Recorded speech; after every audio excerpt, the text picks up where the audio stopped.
Hi, it's Dr. Greg Jantz. Relationships that are healthy, the power of connection, how to keep them healthy. Next on Hope and Possibility.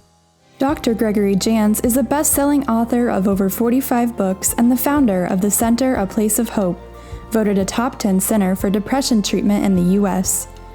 As the pioneer of whole person care, Dr. Jantz is known as the messenger of hope. Now the nation's expert on anxiety, depression, substance abuse, relationships, trauma, and PTSD, here is Dr. Gregory Jantz.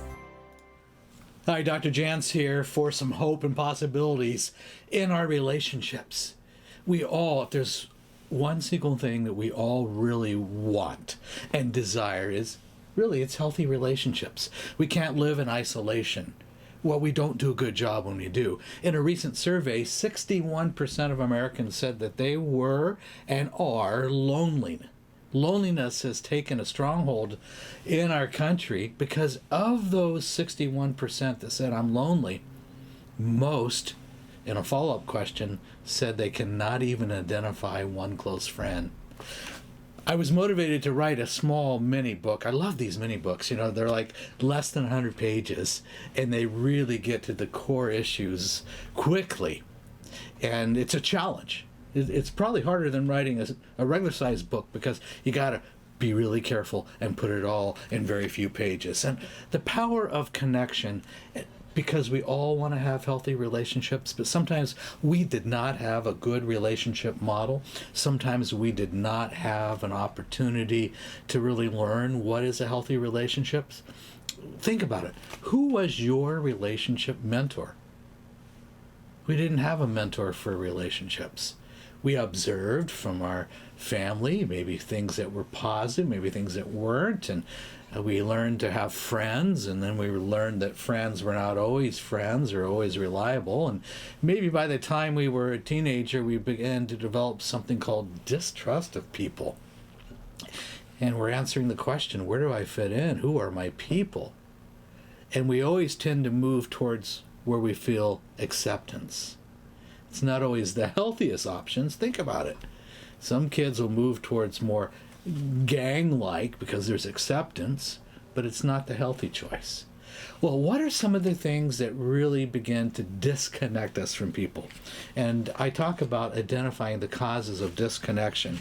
And one is withdrawal. We went through a pandemic of sorts for, let's say, 3 years. And there was a lot of withdrawing, a lot of isolation from people, disconnecting intentionally because suddenly people weren't safe. And we really embedded fear in our relationships. For kids, when they returned to school, all the rules were different. I don't hug my teacher anymore if I'm in grade school or kindergarten, and my teacher doesn't touch me or hug me because now it's not safe or it's not right. And my friends, who's okay, who's not? Do we hug and go through the normal physical connections as we grow up? See, all the rules changed. But they changed for adults too. So we went into more withdrawal and social isolation. And that's part of what created this deep sense of loneliness. Loneliness has been called an epidemic. That means so many people, 60+% are really struggling with loneliness, which leads us down, I write about it here, the path of depression. And this is why depression levels are at all-time highs. Depression and anxiety right now being the highest. Anxiety, the most common diagnosis that we have, followed by depression, followed by this uprising in addiction and addictive behavior. We are at a place where our mind, I'll call it mind pollution, our mind and our thoughts and our thinking have become quite toxic. And toxicity in our thinking pulls us generally away from people. And we begin to perceive people as mistrusting, or we're hypersensitive. There's a hypercriticalness that's out there. People are hypersensitive, hypercritical, and angry and irritated. And that's the theme that we see going on. And so we're seeing more division, pulling people apart versus bringing people together into healthy relationships. Causes of isolation. I want to share just a few of these. Now, poor health and moving away from people because you don't feel good about yourself could be even poor emotional health. I am emotionally not well, and I don't want to be around people. That'll do it right there. That'll create that isolation. That's a relationship disconnect point. We know too, and this one's a really common one, busyness or overactivity, doing a lot of things, and people will just say, well, I do a lot of things. And I'm around people, but I'm not in relationship. It's the person who goes, let's say, to the athletic club, and they're participating in various classes, they're in and out, and they're saying, yeah, I'm around people. They don't really talk to anybody besides a hello. They're disconnecting, though they put themselves in social situations. And they can seem really busy and seem connected, but they're very disconnected. Which leads me to the next one I want to mention. It's an unhealthy reliance, an unhealthy self-reliance. And an unhealthy self-reliance is, I can do all this on my own. I don't really need people. I don't really need others. And so it's that self-reliance that ends up, I'm alone, and then I'm lonely. And when I'm lonely is when we tend to engage in self-destructive behaviors, addictions, secret addictions, alcohol, pornography, misuse of prescription drugs, temptations to engage in anything that I'll call mood altering. We want to alter our mood, so we do different things that ultimately really do end up being self-destructive.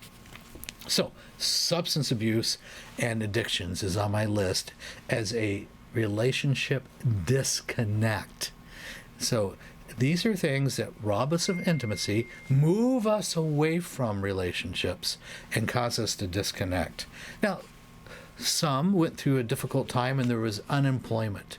They were really lost a job and felt some rejection, and with that rejection kept themselves even out of the workplace or as long as they could, because they perceived rejection. So rejections, perceived or real, can cause us to disconnect from people. One of the things that we want to mention, and it's a tough one, but let's say you lose a spouse through death, through divorce, so losing a loved one. And this is such that we can find ourselves in a place of complex grief. And that grief is such that we find that we cannot really re-engage with other people because we're still in deep sorrow, and we choose, no, I'll never be in another relationship. And we begin this, it's kind of a systematic withdrawal from relationships after a significant loss. Whereas we need the grief and we need to process, but we need to re-engage in relationships. So, grief's a big one that can really pull you away. And it's really unintentional. It's that I don't have the energy, I don't have the emotional reserve to reinvest in a relationship, or it feels that way. These are just a few of the highlighted ones in the power of connection, what causes us to disconnect. And one of the things then, as we disconnect, we are more susceptible to the struggle with depression, the anxiety. And I want to mention social anxiety. We're more prone towards social anxiety, which is that sense of great discomfort when I'm around people. Sometimes it's like more than 2 or 3 people, and I can't be in a large group, I can't be in a social gathering, and we begin to suffer from self-doubt. Did I wear the right thing? Do people like me? You're riddled with so much self-doubt that you find it hard to engage or concentrate on a conversation. because of that level of self-doubt anxiety and feeling like I'm unworthy, nobody likes me, that internal dialogue that's really, really tough. And it's just what's going on in your head, and people don't know it, but that's really, in a way, torturous thinking that causes you to have a lot of social anxiety. All right, so 5 keys to connection. And this is important. Really, if we boil it all down, what do we really want? You go, okay, I want to have a few really good friends and good relationships. I want peace in my relationships. I want some joy. I want some trust. It's like, I want to have some laughter. By the way, just not enough laughter right now in relationships. And there's a hypersensitivity to, it's okay to laugh at that. It's like all the rules have changed. So it's like being a comedian right now might be a little tough, because it's like, what's funny anymore? Here's the thing. In our relationships, we need to have laughter. We need to have humor. And that's one of the bonding factors. Okay. Step out of the comfort zone, your comfort zone, and re-engage. Now, who I re-engage with and where I go to re-engage is important. The environment of re-engaging in relationships and where I'm going to find a more likelihood of other healthy or like-minded people, I need to decide where I'm looking for. Some of the social scenes and bars and clubs, it's like, okay, that's probably not where I'm going to develop a long-term healthy relationships. I can disconnect from reality and enter into a world of alcohol and other things that is not going to be serving me well. But where am I going to go and be in environments that I can have a sincere, real conversation with people where I can engage and bond in a healthy way? All right. So, but we got to step out and take risk, which is why I put here number 2. Put yourself in the company of a variety of people. Every day, I find myself still stretching myself a bit, but finding every day there's an opportunity to reach out or to talk to somebody wherever I go, engage with them, and be a positive force in their life and to touch a life of another person. And sometimes it takes some courage or risk. Everybody needs a look, a positive look, a positive touch. Be careful of that one, but it is a touch on the shoulder. It's a handshake, but a look, a touch, and a word. Everybody needs an affirming word. How can I affect people that are around me in a way that I can see the opportunity to be affirming to others, taking that risk? It's always delightful when you have somebody that comes up and they say something to you as a part of a conversation that's a positive, and you begin then to engage in a whole different way than somebody came up to you and gave you a criticism. So, all right, we've got to re-practice empathy. This is the next one on my list. Emphasize empathy, finding ways to really show sincere care. And you can say, well, you know what? I'm so worn out in relationships. I'm so full. Perhaps maybe I have unforgiveness that I'm really short on empathy and showing care and concern to others. So maybe I need to go back and go, what do I need to detoxify myself of? Old hurt? Am I carrying unforgiveness? Am I carrying bitterness? Am I carrying resentment? What do I need to detox myself from in my relationship, in my personal well-being, so that I can have well-being? So, all right. Just a few ideas today as we're looking at connections that can be healing and rebuilding healthy relationships.